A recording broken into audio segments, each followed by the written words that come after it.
स्वागत है आपका। आप देख रहे हैं बुद्धा's टीचिंग चैनल। हम यहाँ बुद्ध और उनके शिक्षाओं के विषय में बातें करते हैं।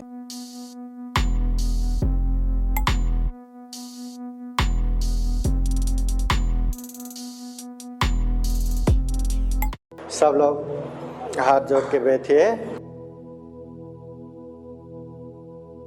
समन्ता चक्रवालेषु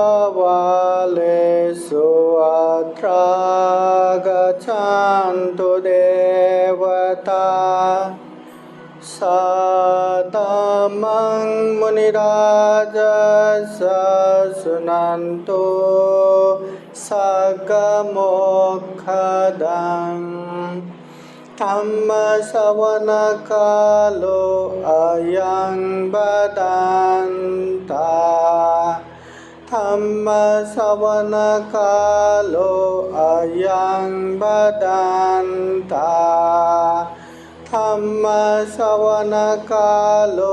अयं बदन्ता नमो तस्सै भगवतो अरहतो सम्मा सम्बुद्दस्सै नमो तस्सै भगवतो अरहतो सम्मा सम्बुद्दस्सै नमो तस्सै भगवतो अरहतो सम्मा सम्बुद्दस्सै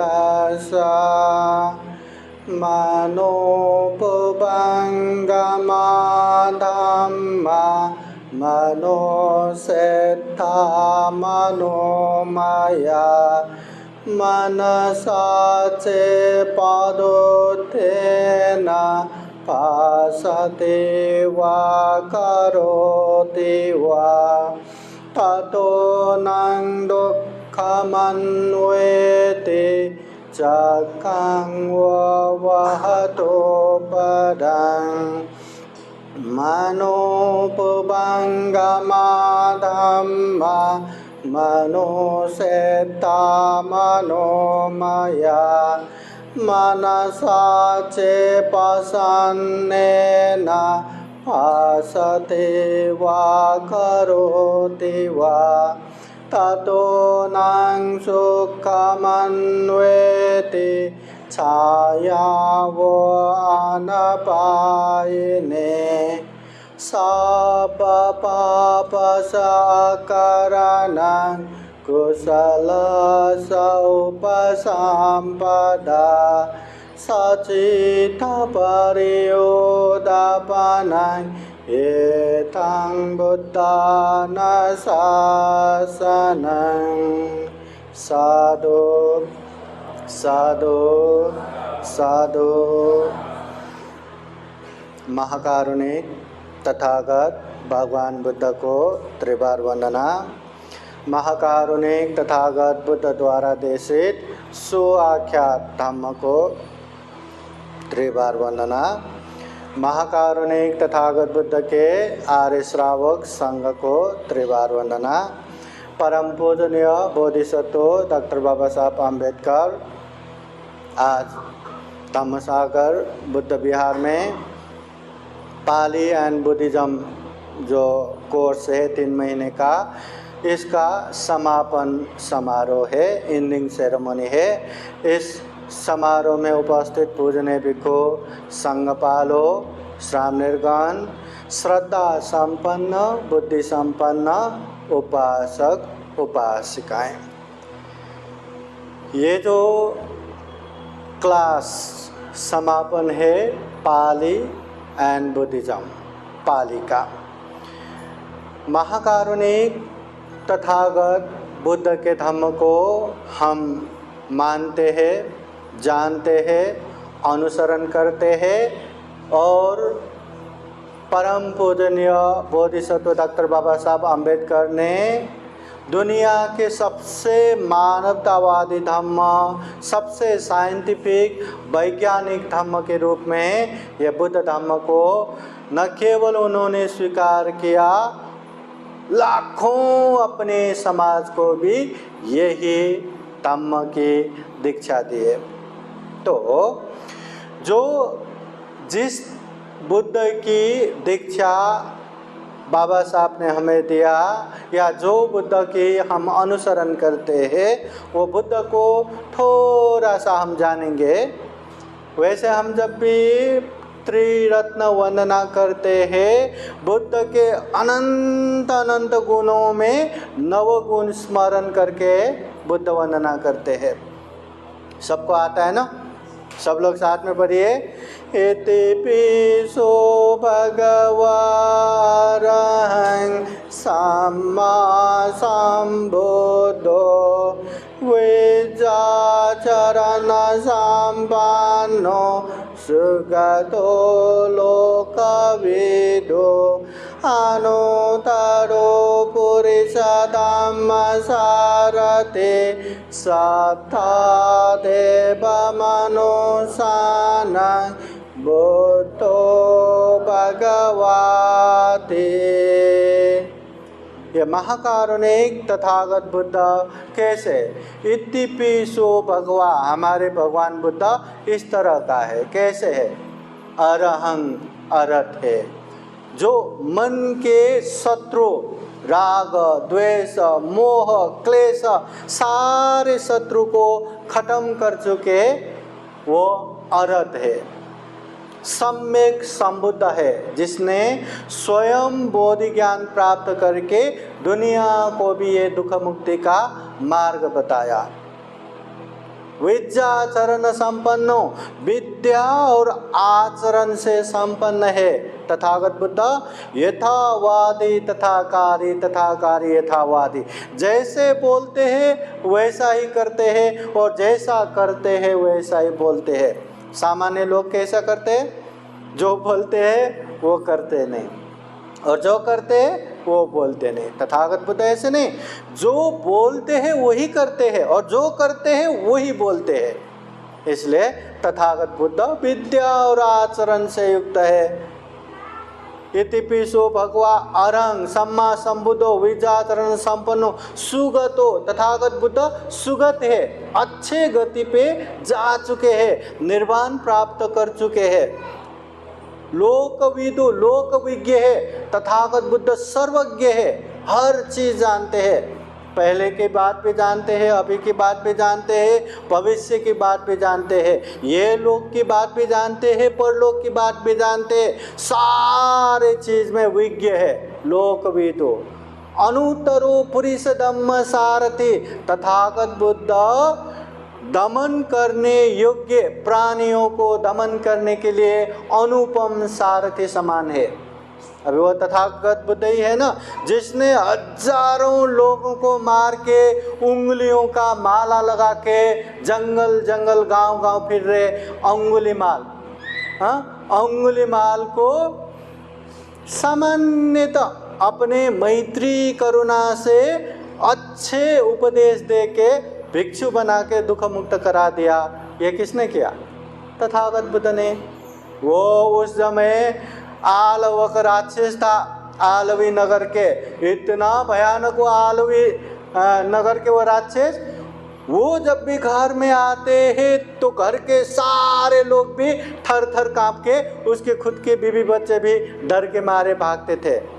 और वहाँ तथागत बुद्ध पहुँच के एकदम आज्ञाकारी बन के, हर चीज़ मान के, फिर उपदेश दे के उसको भी अच्छे बनाया ये तथागत बुद्ध ने। अजात शत्रु, जिसने देवदत्त की बात सुन के अपने पिता राजा बिम्बिसार को कैद करके खुद राजा बन गया और जेल में ही मार दिया, वो अजात शत्रु को भी धम्म में परिवर्तन करके आजीवन कितना धम्म का काम किया। वो भी तथागत बुद्ध ने। इस तरह तथागत बुद्ध ने दमन करने योग्य प्राणियों को दमन करने के लिए अनुपम सारथी समान। दूसरे क्या करते हैं? अगर कोई इंसान गलत हुआ तो इंसान को मार दिया, खेल खत्म। मगर बुद्ध इंसान को नहीं मारते, इंसान के अंदर के जो दानवी प्रवृत्ति है ना, जो क्लेश है, उसे मार देते हैं। और क्लेश नहीं रहा तो वो तो अच्छा ही है। अंगुलीमाल जब तक क्लेश था वो डाकू था, सारे लोग थर थर कांपते थे। जब वो क्लेश नहीं रहा तो वो तो शांत संयमी भिक्षु बन गए, बाद में औरत बन गए। तो ऐसे तथागत बुद्ध है, अनुपम पुरुष धम्म सारथी। सत्ता देव मनुष्यानं, तथागत बुद्ध देव और मनुष्यों के शास्ता है, सारे लोगों के गुरु है। तथागत बुद्ध एकदम अच्छे अच्छे बातें बताते हैं। जब कोई भी कहीं से भी उसका जवाब नहीं आते तो तथागत बुद्ध के पास आके पूछते, तो तथागत बुद्ध बरोबर उपदेश देते। दुनिया में 12 साल तक मंगल क्या है इसके विषय में चर्चा परिचर्चा हुआ, कोई न बता पाया। फिर एक देवता तथागत बुद्ध के पास आके पूछते हैं कि 12 साल तक हमने ये मंगल क्या है इसके विषय में चर्चा किया, मगर यही मंगल है बता न पाया, वास्तव में मंगल क्या है। तब तथागत बुद्ध 38 प्रकार के मंगल बताते हैं। इस तरह देव मनुष्यों के शास्ता है, गुरु है। सत्ता देव मनुष्यानं, बुद्धो तथागत बुद्ध है। बुद्ध बोले तो जो 4 आर्य सत्य को अच्छे से बोध करते हैं, पालन करके परिपूर्ण होते हैं, उसे बुद्ध कहते हैं। इसलिए यहाँ बुद्ध हर कोई बन सकता है, न छोटे न बड़े, न महिला न पुरुष, हर कोई बुद्ध बन सकता है। करना क्या है? 4 आर्य सत्य बताए ना, माहिती है क्या 4 आर्य सत्य? 4 आर्य सत्य, दुख है, दुख का कारण तृष्णा है, दुख मुक्त निर्वाण है, और निर्वाण पहुंचने का मार्ग आर्य अष्टांगिक मार्ग है। ये हमने जान लिया। जानने के बाद इसको अभ्यास करके परिपूर्ण होना है। जब परिपूर्ण होगा तो हम क्लेश मुक्त हो जाएंगे, दुख मुक्त हो जाएंगे, और दुख मुक्त हुआ तो वो बुद्ध बन गया। तो तथागत बुद्ध केवल उपदेश नहीं देते, उपदेश देके परिपूर्ण होके दुख मुक्त हो चुके हैं वो बुद्ध। भगवान, तथागत बुद्ध को भगवान कहते हैं। भगवान माने कोई अलौकिक ईश्वर ऐसा नहीं है। भगवान बोले तो भाग्य गुण से संपन्न, उसको भगवान कहते हैं। भग्ग रागो भग्ग दोषो भग्ग मोह, जो राग को भग्न करता है, जो द्वेष को भग्न करता है, जो मोह को भग्न करता है, जो क्लेश को भग्न करता है, जला के खाक कर देता है, उसे भगवान कहते हैं। तो तथागत बुद्ध भगवान है। ऐसे अनंत गुण धम्म से युक्त तथागत बुद्ध हमेशा एक चीज इसमें भी जोर देते हैं कि चरथ भिक्खवे चारिकं बहुजन हिताय बहुजन सुखाय, लोक के हित कल्याण के लिए, बहुजन हिताय बहुजन सुखाय के लिए धम्म प्रचार प्रसार का उपदेश दिया। मगर तथागत बुद्ध ने कभी भी मैं जो लैंग्वेज बोलता हूँ, जो भाषा बोलता हूँ, वही भाषा सीखो, वही भाषा में प्रचार प्रसार करो, ऐसा कभी उपदेश नहीं देते। तथागत बुद्ध कहते हैं प्रचार करना धम्म का है, धम्म का प्रचार करना है। तो जहाँ जहाँ जो जो भाषा समझते हैं उसी भाषा में प्रचार प्रसार करो। अभी हम यहाँ कौन सी भाषा बोलते हैं? मराठी मध्ये बोलतो ना, हाँ मराठी बोलते, हिंदी बोलते, काही ज़रूरत पड़ते तो इंग्लिश पण बोलते, है ना। हम मराठी भी बोलते हैं, हिंदी भी बोलते हैं, इंग्लिश भी बोलते हैं, हाँ, मगर लोगों को ज़्यादा कैसे समझ में आते हैं उस तरह से उपदेश देना चाहिए। अभी नहीं, हाँ I can speak English, I will talk in English, Dhamma discourse करके ऐसे इंग्लिश में धम्म देश ना देंगे तो ज़्यादा लोग तो यहीं सो जाएंगे, समझ में ही नहीं आएंगे। तो ये धम्म देशना का कोई लाभ हुआ क्या? नहीं हुआ ना। तो जिस तरह से लोगों को समझ में आता हो उस तरह से धम्म देशना देना चाहिए। हाँ, मैं जानता हूँ करके मेरे ज्ञान दिखा के मैं बड़ा बनना नहीं है, लोगों को समझाना है, बुद्ध का धम्म को रखना है। तो इसलिए तथागत बुद्ध उन समय में सबसे पहले बुद्ध गया के बोधि वृक्ष के नीचे बुद्ध तो ज्ञान प्राप्त किया।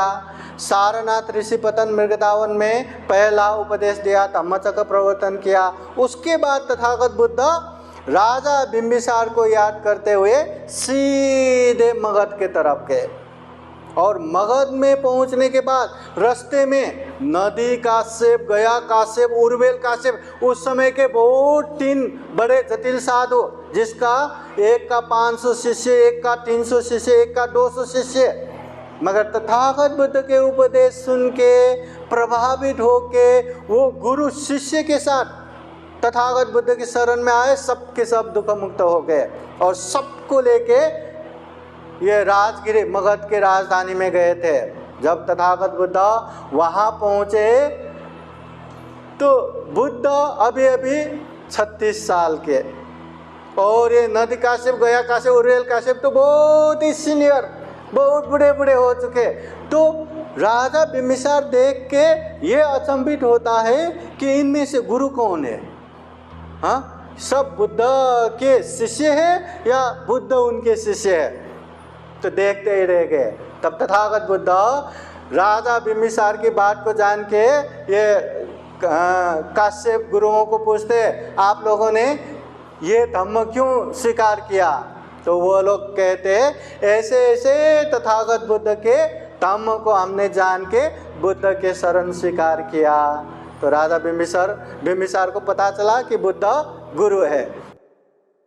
फिर तथागत बुद्ध को वंदना करके धम्म देशना सुन के श्रोतापति फल धर्म चक्षु प्राप्त करते हैं। फिर बुद्ध प्रमुख भिक्षु संघ को रहने के लिए वेणुवन विहार दान देते हैं, बांस की बगीचा, हाँ, वाकुति बना के दान देते हैं। अभी तथागत बुद्ध ज़्यादा समय, प्रारंभिक समय में ज़्यादा वही रहे। तो तथागत बुद्ध ने धम्म का प्रचार कौन से भाषा में किया? वहाँ के मागधी भाषा में। मगध में जो भाषा बोलते थे उसको मागधी भाषा बोलते थे। वही मागधी भाषा में ही ज़्यादा धम्म का प्रचार किया, धम्म देशना दिया। बाद में यही मागधी भाषा वहाँ के नेशनल लैंग्वेज, मतलब राष्ट्रीय भाषा भी हो गया। हाँ, बाद में ये तथागत बुद्ध के सारे धम्म को यही मागधी भाषा में ही संरक्षण किया। यही मागधी भाषा बाद में पाली भाषा के रूप में आया। हाँ, तो तथागत बुद्ध के धम्म, विनय, उपदेश ज़्यादा से ज़्यादा आज के समय में पाली भाषा में है। फिर भी यहाँ पाली भाषा में प्रवचन नहीं करते। हाँ, जब भी तथागत बुद्ध की मिसाल देना है, प्रवचन कहना है, वो बुद्ध वाणी को सामने रखते हैं, मगर आप लोगों को समझ में आए उस तरह से हम समझा भी देते हैं। इसलिए जो यहाँ पाली स्टडीज हुआ ना, पाली एंड बुद्धिस्ट स्टडीज, जो पाली का अध्यापन हुआ या सीखने सिखाने का काम हुआ, यही पाली है तथागत बुद्ध के धम्म, जिसमें प्रसार हुआ है। इसलिए आज के समय में पाली भाषा बोले तो सारा बुद्धवाणी त्रिपिटक संग्रहित किया हुआ ये लैंग्वेज, भाषा। इसलिए पाली ग्रंथ कहते ही हमें समझना चाहिए कि ये बुद्ध के ग्रंथ है। संस्कृत ग्रंथ कहा तो हिंदुओं के वेद, और तिब्बतियन ग्रंथ कहा तो ये महायानों के ग्रंथ। तो इस तरह पाली ग्रंथ बोले तो तथागत बुद्ध के जो वाणी, बुद्ध ने जीवन भर धम्म और विनय के रूप में उपदेश दिया। और तथागत बुद्ध के बाद, महापरिनिर्वाण के बाद 500 अरहत भिक्षु लोगों ने एक ही जगह संगायना करके तथागत बुद्ध के धम्म और विनय को एक जगह संग्रह किया। और वही धम्म और विनय को सम्राट अशोक के समय में अरहत भिक्षु मोगलीपुत्र तिस्सा थेरो के सभापतित्व में तीसरा बौद्ध संगायना किया और धम्म और विनय को सुत्त पिटक, विनय पिटक, अभिधम्म पिटक, इस तरह त्रिपिटक के रूप में संरक्षण किया। हाँ, तो आज के समय में त्रिपिटक बोले तो हमारा पवित्र ग्रंथ तथागत बुद्ध के वाणी, तथागत बुद्ध के वाणी जितना शुद्ध रूप से संरक्षण हो सकता है, जितना आधिकारिक प्रामाणिक रूप से संरक्षण हो सकता है, वो त्रिपिटक ग्रंथ में ही संग्रहित है। त्रिपिटक से पुराना बुद्धवाणी दूसरा है ही नहीं। अब ये त्रिपिटक भी पहले तो गुरु शिष्य परंपरा में ही कंठ करके उसको संरक्षण करता था। जब पहली शताब्दी पूर्व श्रीलंका में, ये अभी यहाँ इंडिया में तो बुद्ध धर्म पूरा लोप हो गया, श्रीलंका में बुद्ध धर्म को बचा के रखा था, वहाँ बहुत ही अनिकाल हो गया।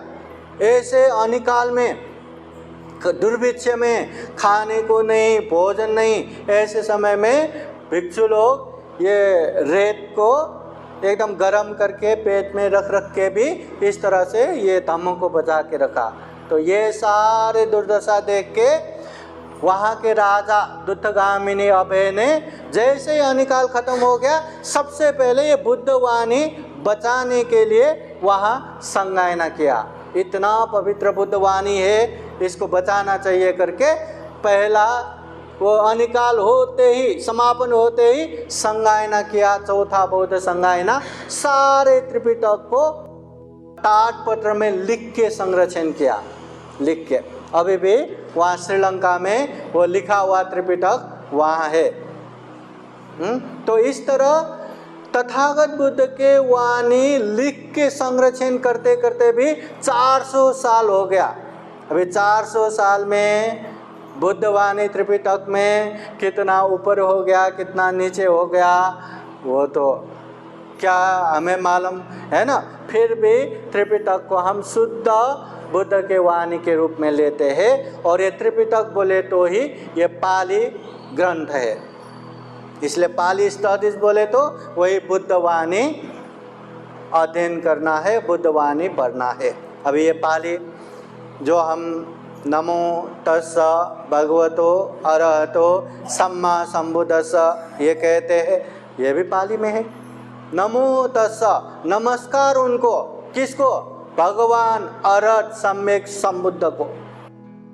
जो हमने इतिपिसो भगवा अरहं सम्मा संबुद्धो ये कहा, ये भी पाली में है। जितना भी हम बुद्ध वंदना करते हैं, जितना भी परित्राण लेते हैं, जितना भी धम्मपद पाठ करते, वो सारा का सारा पाली में ही है। अभी इसका हम अर्थ लगाएंगे तो तथागत बुद्ध के जो शब्दों में जितना व्याख्या हो सकता है, ये अर्थ में शायद ना हो।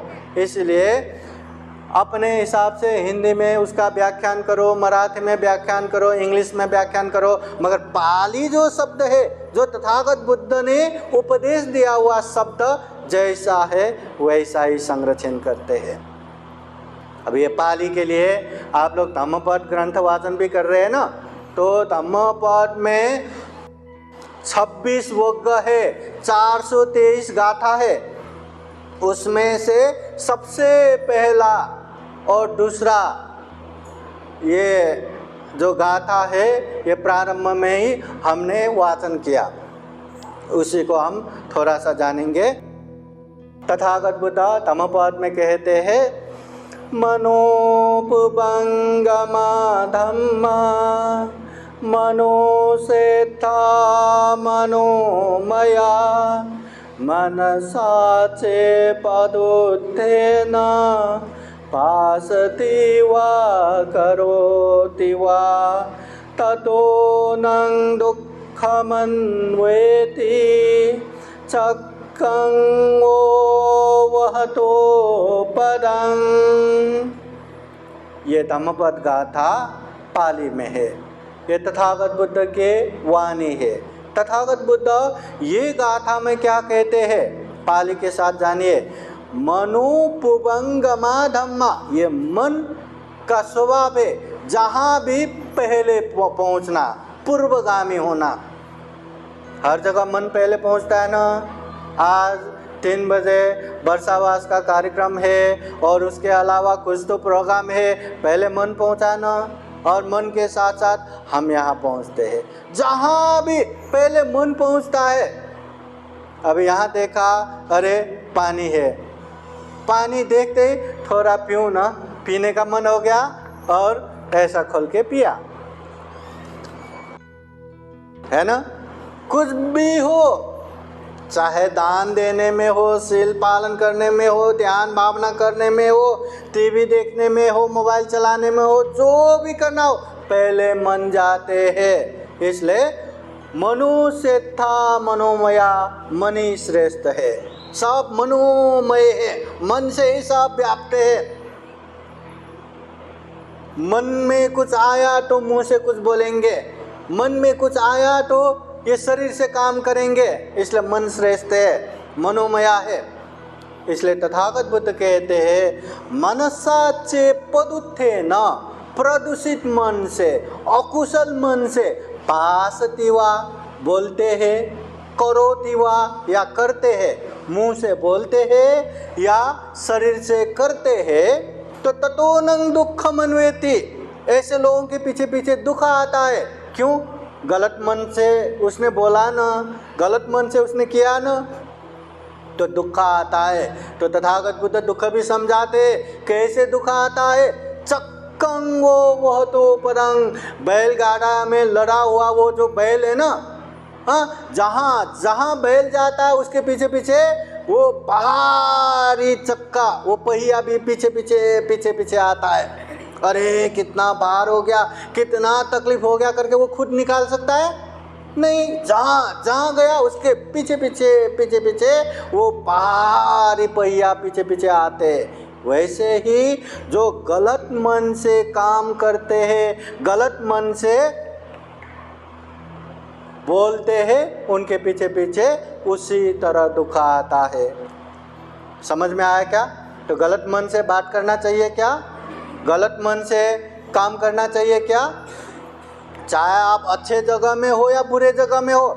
बिहार इतना पवित्र जगह है, बिहार जहाँ बुद्ध रहते, धम्म रहते, संघ रहते, बिहार जहाँ श्रद्धावान उपासक उपासिकाएं आके धम्म देशना सुनते, धम्म चर्चा करते, इतना पवित्र, इतना अच्छे जगह।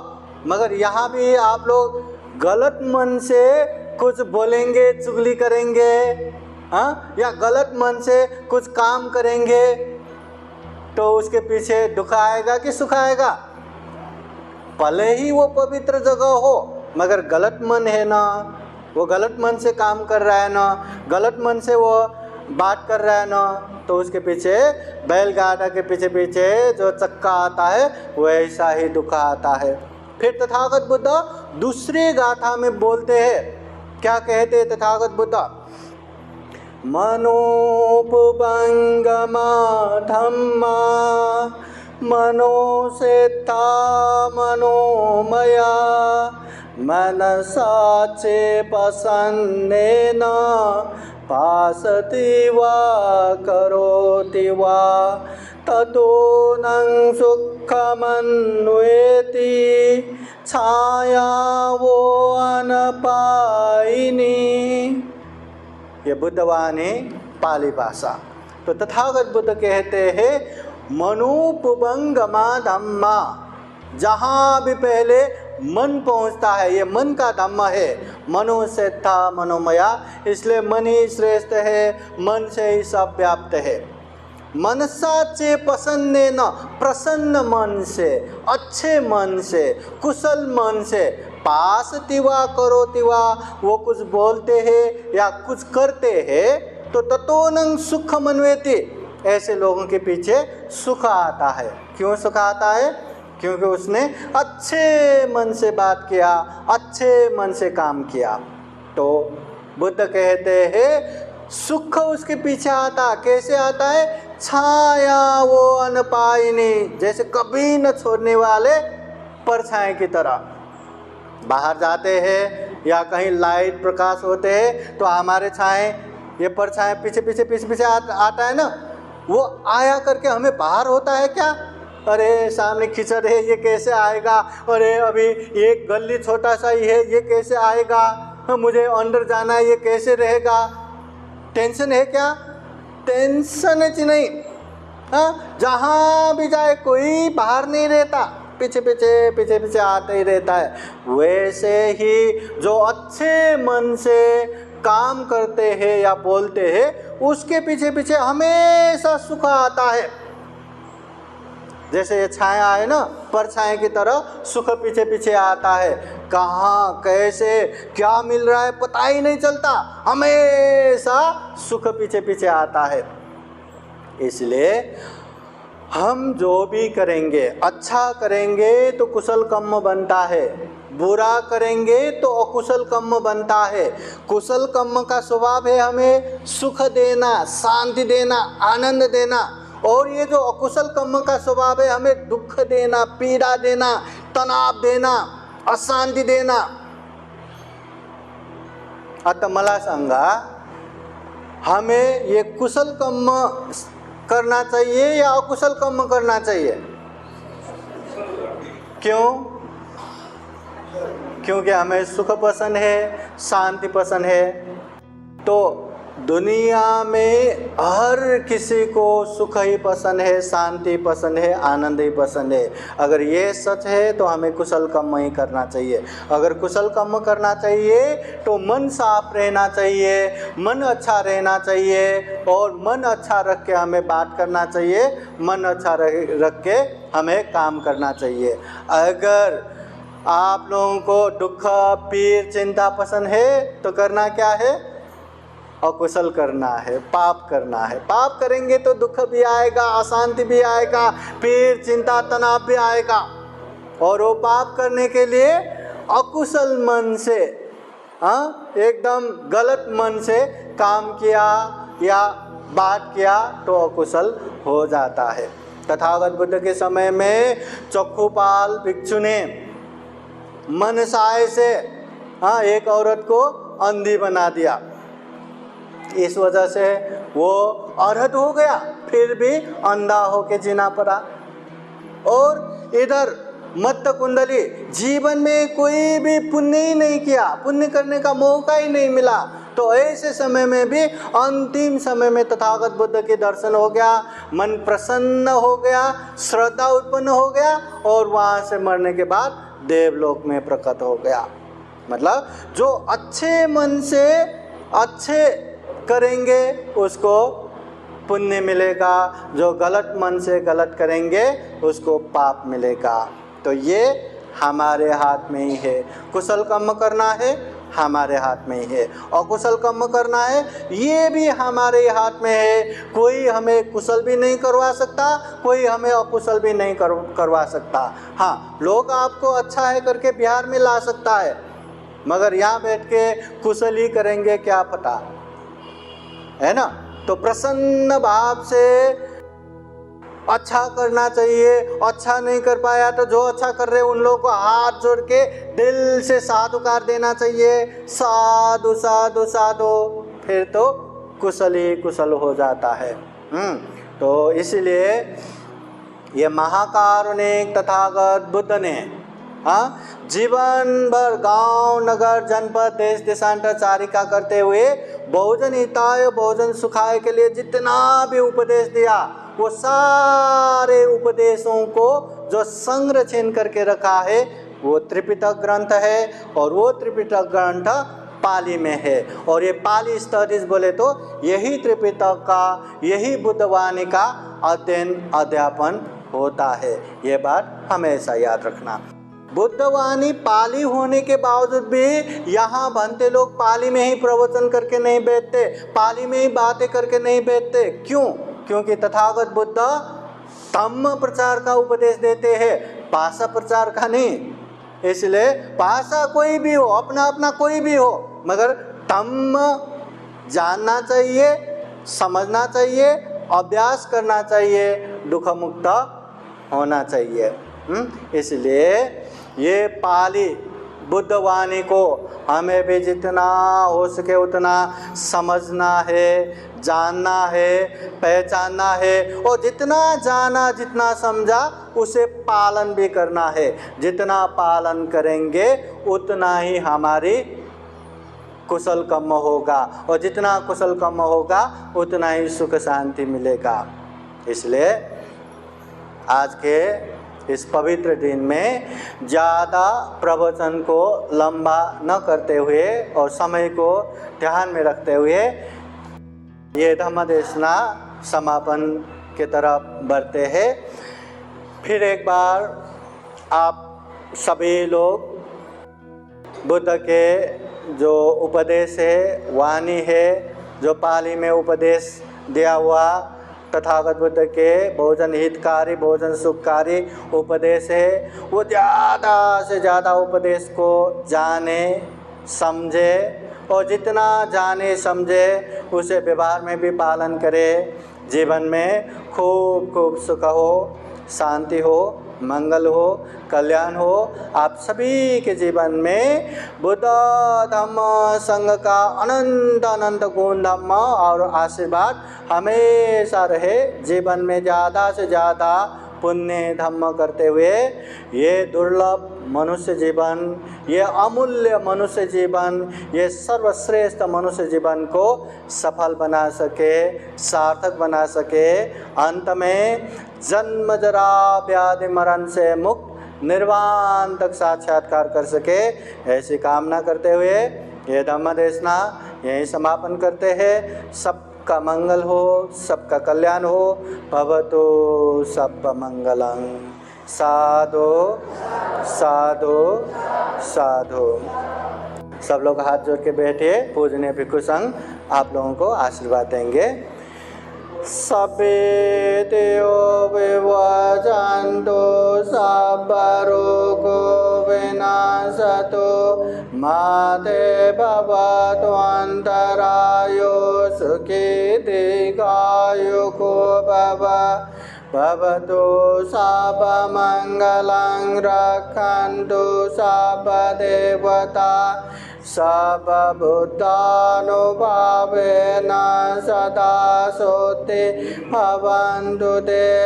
भवतु सब मंगलं रक्षन्तु सब देवता सब धम्मानुभावेन सदा सोते भवन्तु ते। भवतु सब मंगलं रक्षन्तु सब देवता सब संघानुभावेन सदा सोते भवन्तु ते। एचितं वाचितं दुय्यंगे पमेव समेजतु सबे पुरेन्दु चित्तसंकल्पा छन्दोपन्नरसो यथा। आयु आरोग्य संपत्ति सग संपत्तिमेव च अतो निब्बान संपत्ति इमिनाते समेजतु। साधु साधु साधु। बुद्धं नमामि धम्मं नमामि संघं नमामि अहं वन्दामि सर्वदा। साधु साधु साधु। बुद्धं नमामि, बुद्ध को नमन करता हूँ। धम्मं नमामि, धम्म को नमन करता हूँ। संघं नमामि, संघ को नमन करता हूँ।